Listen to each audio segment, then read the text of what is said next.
As for the temperatures, we do have a wind chill advisory going into effect at 1 a.m. tonight, lasting through 10 a.m. on Sunday. That's for our higher elevations, who will see wind chills as low as -15 degrees. Now, it doesn't help that our high temperatures for tomorrow are already going to be all below 20 degrees. When you factor in the wind chill, it's going to be even cooler, as you can imagine. Accumulations piling up in areas above 2,500 feet in elevation. A winter storm warning in effect for most of our higher elevation counties. Up further towards the north, with the lack of gusty winds, that is a step down as a winter weather advisory. These winter alerts will be in effect until midnight Friday night. Elevations at the onset of this system could see a period of freezing rain, so keep in mind there could be some icy conditions at first in those highest elevations.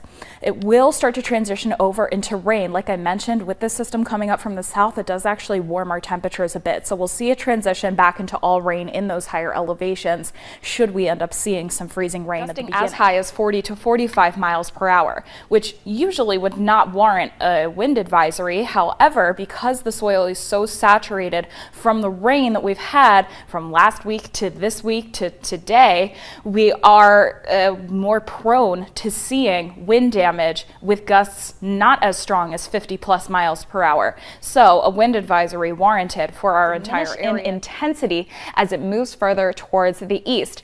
You can see this reflected in the severe weather threat for today. It is highest right around the area that we're seeing that line of thunderstorms forming right now. That is the enhanced risk for severe weather, and that moves as far east as I-79. Further east of I-79 is the slight risk for severe weather. Have a very small potential for a tornado to spin up. That potential is very low, but non-zero. And given the fact that West Virginia as a whole of the state has recorded more tornadoes this calendar year than in any other calendar year in record, we're going to keep an eye on the potential. Seeing that until late tonight. So through much of this afternoon, expect mostly cloudy skies, sort of similar to what it looks like outside right now. And since we won't see rain in the afternoon, our temperatures will get a little bit warmer than they were yesterday, with many of our lowland areas reaching the low 80s. Higher elevations likely reaching the mid-70s. Will be a little bit cooler, but then they are going to jump